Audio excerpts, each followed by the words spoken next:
Day 40 working with Amazon. How does it feel? क्या problems आ रही हैं, क्या डिफिकल्टीज आ रही हैं, अच्छा बुरा सब शेयर करने वाली हूँ इस वीडियो के अंदर. Also I am gonna share about my salary offer letter. मैं आप लोगों को अपनी सैलरी स्लिप दिखाऊंगी जिसमें मैं बहुत इंपॉर्टेंट एक पॉइंट दिखाने वाली हूँ. जब भी अमेजोन ज्वाइन करो HR से ज़रूर पूछना उसके बारे में, अदरवाइज आप लोगों को भी शॉक लगने वाला है. शुरुआत में ही HR से पूछ लो, ये सारी चीज़ें बहुत इंपॉर्टेंट है. मैं और मेरी पूरी टीम जो है अब परेशान है इस चीज़ को लेके, बट कुछ नहीं कर सकते क्योंकि ज्वाइन कर चुके हैं और अब हम लोग छोड़ना नहीं चाहते हैं. बहुत इंपॉर्टेंट अपडेट्स मैं आप लोगों के साथ शेयर करने वाली हूँ इस वीडियो में, तो एंड तक ज़रूर देखना. तो ये है मेरा third video about Amazon and I really want to thank you all जिन्होंने भी मेरी वीडियोस देखी और उसको लाइक किया. एंड काफ़ी सारे लोग मुझे कांटेक्ट कर रहे हैं इंस्टाग्राम पे DM कर and they are asking me how to get into Amazon and everything about Amazon. So मैं उसके लिए एक अलग से वीडियो बहुत जल्दी बनाने वाली हूँ. पहले मैं आप लोगों के साथ ये न्यूज़ शेयर करना चाहूँगी कि ये जो थर्ड वीडियो मैं बना रही हूँ ये मैं बहुत टाइम बाद बना रही हूँ. सो आई जॉइंड ऑन May 26 जैसे कि मैंने फर्स्ट वीडियो में बताया था. ओके, सो मुझे 12 जून को मेरी फर्स्ट सैलरी आई थी जो कि लास्ट के 5 डेज़ की थी. 26 मई से 31 मई तक की जो भी मेरी सैलरी थी वो मुझे 12 जून को मिली थी. तो Amazon का ना ये एक प्रोसेस है कि जो भी 19 के बाद ज्वाइन करते हैं उनको ये सैलरी जो है 12 तारीख को देते हैं अगले महीने की, और जो लोग 19 से पहले ज्वाइन करते हैं उनकी सैलरी सेम मंथ एंड में 30th को आती है. अगर 30th को वीकेंड होता है तो फिर उससे पहले आ जाती है आपकी सैलरी. सो मुझे 12 जून को मेरी मई की 6 दिन की सैलरी मिली. 6 दिन हुए ना, 26, 27, 28, 29, 30, 31, 6 डेज़ की सैलरी मिली. उसके साथ मेरा नाइट शिफ्ट अलाउंस जो था मुझे वो मिला, और उसके अलावा जून की पूरे महीने की सैलरी भी आ चुकी है जो कि आई थी 27th को, क्योंकि 28, 29, 30th जो था आई थिंक वीकेंड पड़ रहा था तो इसीलिए 27th को आ गई. तो ऐसा भी होता है कि अगर वीकेंड पड़ रहा होता है तो ये लोग जो है सैलरी पहले दे देते हैं 2 दिन. तो आई थिंक मुझे एग्जैक्टली तो याद नहीं है कि क्या डे था उस दिन, बट मुझे जो मेरी सैलरी मिली है वो 27 जून को मिली है और पूरी सैलरी आई है and I am very happy about it. Night shift allowance जो है वो अभी नहीं मिला है. वो हमें कैसे मिलता है? सो जैसे इस महीने जून के लास्ट मंथ पूरा मैंने जो है काम किया नाइट शिफ्ट में, तो अब जुलाई की जो सैलरी आएगी मेरी मंथ एंड में, मुझे जून का नाइट शिफ्ट का अलाउंस जो है वो जुलाई में मिलेगा. तो ऐसा चलता है. और एक चीज़ मुझे यहाँ की पसंद नहीं आई वो ये है कि इनका PF डिडक्शन वाला जो सिस्टम है वो थोड़ा सही नहीं है. सो यूजुअली क्या होता है, इससे पहले मैंने कॉग्निजेंट में काम किया या फिर मैंने जिस भी कंपनी में काम किया, आपका 50% PF जो है वो आपकी सैलरी से कटता है और उतना ही अमाउंट का डिडक्शन जो है कंपनी अपने तरफ से डिडक्ट करती है. बट इधर क्या हुआ, इधर इन्होंने पूरा का पूरा अमाउंट जो है वो मेरी सैलरी से डिडक्ट किया है विच इज़ 3600 समथिंग. तो वो मुझे जो है ठीक नहीं लगा. पूरा PF जो है वो काफ़ी सारी कंपनीज, बाय द वे मैं आप लोगों को बता दूं कि हमेशा HR से कंफर्म ज़रूर करें ज्वाइनिंग से पहले.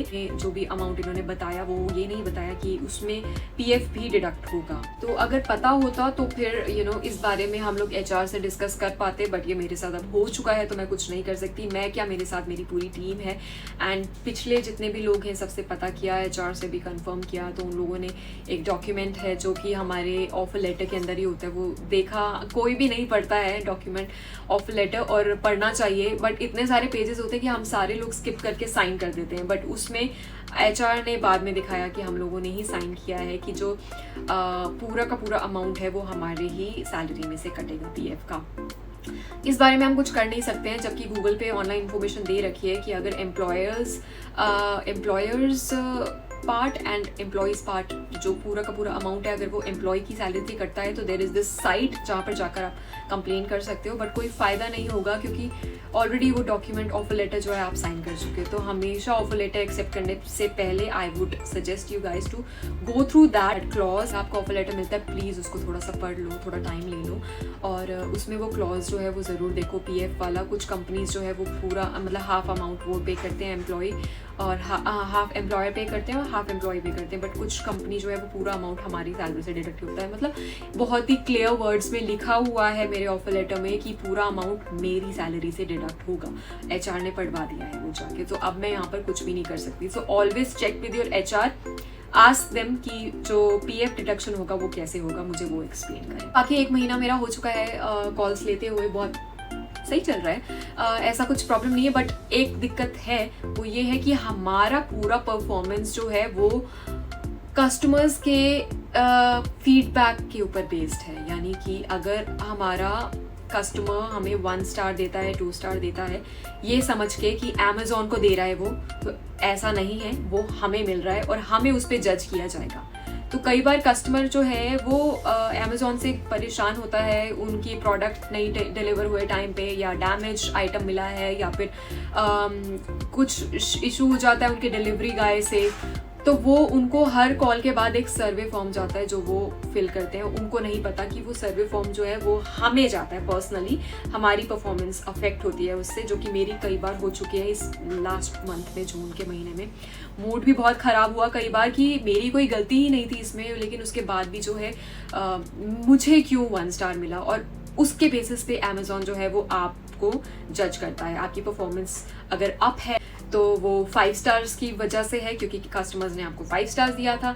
बट अगर आपकी परफॉर्मेंस डाउन है तो वो भी अगेन आपको 1 स्टार 2 स्टार मिला था, तो इसीलिए उसके बेसिस पे हमारी परफॉर्मेंस जज की जाती है। तो ये बहुत मुझे गलत क्राइटेरिया लगा अमेज़ॉन का। ऐसे सिनेरियोज भी हुए हैं, मैं आप लोगों के साथ शेयर करूँ अगर, कि कस्टमर का डिलीवरी गाय से कुछ पंगा था और उन्होंने जो है 1 स्टार दे दिया फॉर्म में जाके, फीडबैक फॉर्म, सर्वे फॉर्म में जाके, अपनी ईमेल पे जो मिलती है उनको, उस पर क्यों, और उन्होंने स्पेसिफिकली कमेंट में मेंशन भी किया है कि delivery guy was not good with me और ही डैमेज्ड माय प्रॉपर्टी और he did not deliver the product. वो उसने कमेंट भी में साफ साफ क्लियर मेंशन भी करेंगे कि हम लोग जो है ये रीज़न से 1 स्टार दे रहे हैं। एंड अमेज़ॉन जो है वो चेक भी करेगा कि वो मुझे नहीं मिला है, एम्प्लॉय को नहीं मिला, लेकिन फिर भी वो हमें ही मिला है, वो हमारी ही परफॉर्मेंस में इंक्लूड होगा और उसी से हमारी परफॉर्मेंस जज होगी। सो ये मुझे बिल्कुल भी लॉजिकल नहीं लगा।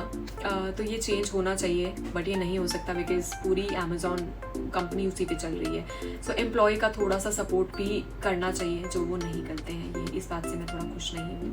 आई रियली होप अगर वो इस पर कुछ कर पाएँ। दूसरी चीज़, हर एक 1 स्टार के लिए हमें 11-12 5 स्टार्स चाहिए अपनी परफॉर्मेंस को ठीक करने के लिए। तो हमारा जो परफॉर्मेंस का क्राइटेरिया है वो हमें 97% लाना होगा आफ्टर ग्रेजुएशन। अभी ग्रेजुएशन वीक चल रहा है मेरा, तो ग्रेजुएशन अगर क्लियर होती है वो भी उसी के बेसिस पे होगी। अगर मेरे 1 स्टार्स मुझे नहीं मिलेंगे और 5 स्टार्स मिलेंगे, ऑलरेडी 2 1 स्टार मुझे मिल चुके हैं, लेकिन मुझे 5 5 स्टार्स भी मिल गए हैं, लेकिन उससे फ़ायदा नहीं है क्योंकि हर 1 स्टार पे मुझे 11 5 स्टार्स लाने हैं। तो 2 1 स्टार्स हैं, तो मुझे अब 11 and 11 22 5 स्टार्स लाने हैं। एंड हम अपने कस्टमर को हिंट भी नहीं दे सकते हैं कि इस कॉल के बाद आपको एक सर्वे फॉर्म आएगा, प्लीज़ हमें 5 स्टार दें, या प्लीज़ हमारी परफॉर्मेंस को मार्क करें या फीडबैक दें, या जो भी है। हम लोग बिल्कुल नहीं बोल सकते, ये एक कंप्लायंस है। तो ये भी मुझे सही नहीं लगा कि हम लोग कस्टमर्स को कॉल पे बता भी नहीं सकते हैं कि इस कॉल के बाद आपको फीडबैक आएगा, फॉर्म आएगा, सर्वे आएगा, तो प्लीज़ हमें मार्क करें, या जो भी है अपना फीडबैक शेयर करें। हम बोल भी नहीं सकते और हमारी परफॉर्मेंस भी इसी के बेसिस पर जज होगी। तो कैसे चलेगा? अब क्या होता है यहाँ पे, जब कस्टमर बहुत ज़्यादा खुश होता है ना, तो वो अपनी मेल चेक भी नहीं करता क्योंकि उसका प्रॉब्लम तो सॉल्व हो चुका है। लेकिन अगर वो खुश नहीं है और अगर उसका इश्यूज रिजॉल्व नहीं हुआ है, उस केस में वो ज़रूर अपनी मेल खोल के 1 स्टार देने आता है। ये हम सब भी करते हैं, बहुत ही नेचुरल ह्यूमन नेचर है कि जब हमारा कोई प्रॉब्लम रिजॉल्व नहीं होता है तो हम लोग 1 स्टार देते ही हैं। लेकिन अगर हम बहुत खुश होते हैं, हमारा प्रॉब्लम रिजॉल्व होता है, हम खोल के भी नहीं देखते अपना मेल की 5 स्टार देना या कितना। बहुत कम केसेस में ऐसा होता है। तो अब यही हो रहा है कि अगर मैं वीक की 100 कॉल्स ले रही हूँ तो मुझे 5 स्टार्स तो 3 4 5 ऐसे ही मिलते हैं, लेकिन 1 स्टार देने वाले ज़रूर आ जाते हैं अगर उनकी प्रॉब्लम रिजॉल्व नहीं होती है। तो लेट्स सी, अभी वीक 1 जो है स्टार्ट हो चुका है। आज थर्सडे है और फ्राइडे सैटरडे संडे मंडे नहीं, फ्राइडे सैटरडे संडे 3 दिन और बचे हैं वीक, क्योंकि अमेज़ॉन का वीक जो है वो संडे से स्टार्ट होता है। And also do watch this video till the end because मैं अपनी सैलरी स्लिप भी शेयर करने वाली हूँ आप लोगों के साथ, और जो ऑफर लेटर के अंदर वो जो क्लॉज है मैं वो भी शेयर करने वाली हूँ। तो वीडियो को एंड तक देखना ज़रूर अगर आप लोग जानना चाहते हो कि सैलरी स्ट्रक्चर कैसा है और ऑफर लेटर में एग्जैक्टली कहाँ पर लिखा होता है कि पीएफ जो है पूरा अमाउंट वो हमारी सैलरी से डिडक्ट होगा। सो अगर आप लोग अमेजॉन ज्वाइन करने की सोच रहे हैं तो do check this video till end. तो ग्रेजुएशन वीक जो है वो स्टार्ट हो चुका है संडे से, और बीच में हमारे 2 वीक ऑफ आ गए थे। ट्यूसडे एंड वेडनेसडे हमारा फिक्स्ड वीक ऑफ होता है। अब आज है थर्सडे, और आज अब कॉल्स तो मैं ले रही हूँ, बट वही है कि जो कस्टमर्स खुश होते हैं वो तो 5 स्टार देने का सोचते भी नहीं है, और हम लोग जो है बोल भी नहीं सकते उस केस में कि आप प्लीज़ देख लीजिएगा फीडबैक फॉर्म या सर्वे फॉर्म, कुछ नहीं बोल सकते। कॉल्स ऑडिट होती हैं और हम पकड़े जाएंगे तो कंप्लायंस इशू है, सीधा HR के पास जाएगा एंड टर्मिनेशन है इस पर, तो ये बोल भी नहीं सकते। लेकिन अब कस्टमर की अगर बाई चांस कॉल पे रिजॉल्व नहीं हुई क्वेरी किसी रीज़न से, या फिर अगर 1-2 दिन लगेगा और अगर हम उनको ये बोलते हैं कि 48 आवर्स लगेंगे, उस केस में भी कस्टमर आके हमें 1 स्टार देकर जाएगा। तो मुझे ऐसा लगता है कि इनको क्राइटेरिया अपना अगर वो थोड़ा सा ठीक कर लें, जैसे हर 1 स्टार पे 11 5 स्टार्स लाने थोड़े से डिफिकल्ट हो जाते हैं, तो अगर ये थोड़ा सा 50-50 क्राइटेरिया करते, मतलब अभी तो हमारा ऐसा है कि हमें 93 या 92 ऐसा परसेंटेज लाना है, ठीक है, इस वीक के अंदर। बट अगर उससे कम आया, जैसे 91 भी आया ना, तो भी हम लोगों को टर्मिनेट कर दिया जाएगा। ऐसा है, इतना स्ट्रिक्ट है यहाँ का ग्रेजुएशन का वीक का क्राइटेरिया है। सो ये मुझे थोड़ा सा पसंद नहीं आया। तो अगर थोड़ा सा कम कर देते, अगर 60% कर देते, 70% कर देते, पूरा लक पे बेस्ड है, और ये चीज़ ट्रेनर भी बोल चुके हैं कि I know it's totally on the basis of luck, but we can't really help, we can't do anything about it. और मेरा लंच ब्रेक चल रहा है, इसलिए मैंने सोचा कि मैं वीडियो बना लेती हूँ आप सबके लिए।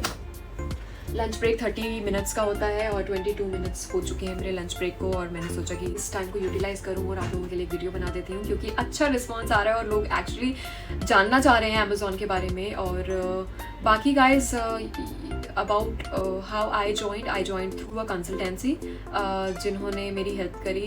It was in new Delhi only. तो वही था, एक असेसमेंट था, पहले एक नॉर्मल HR राउंड था, फिर एक असेसमेंट राउंड था, उसके बाद एक ग्रुप डिस्कशन राउंड था, और उसके बाद फिर एक फाइनल राउंड था, and then that's how I got selected. और डोंट वरी, उसके बारे में मैं एक डिटेल्ड वीडियो बना दूंगी आफ्टर दिस, या जब भी मुझे टाइम मिलेगा। अभी फ़िलहाल मुझे लगा कि 1 महीना कंप्लीट हो चुका है और जुलाई स्टार्ट हो चुका है, जून पूरा महीना जा चुका है, तो मैंने सोचा आप लोगों के साथ 1 महीने का एक्सपीरियंस शेयर करती हूँ। तो ये मेरा एक्सपीरियंस है 1 महीने का, ऐसा है। और बाकी इससे रिलेटेड अगर आप लोगों को कुछ जानना हो तो आप लोग पूछ सकते हैं। इंस्टाग्राम की ID आप लोगों के पास है, आप स्नैपचैट पे चाहें तो उस पर कॉन्टैक्ट कर सकते हैं। अगर आप लोग कमेंट करना चाहें यूट्यूब के नीचे, डायरेक्ट कमेंट करें, क्योंकि ये मैं ज़्यादा फ्रीक्वेंटली चेक करती हूँ। तो अगर आप यहाँ पर कमेंट करोगे तो मैं जल्दी देख पाऊँगी और आप लोगों को उसी टाइम रिप्लाई कर पाऊँगी। So totally up to you. मैं मीटिंग चेक कर रही हूँ कि मेरा माइक ऑन तो नहीं है। मीटिंग चल रही है, कॉल्स ले चुके हैं, अब डिस्कस कर रहे हैं कैसी कॉल्स गई।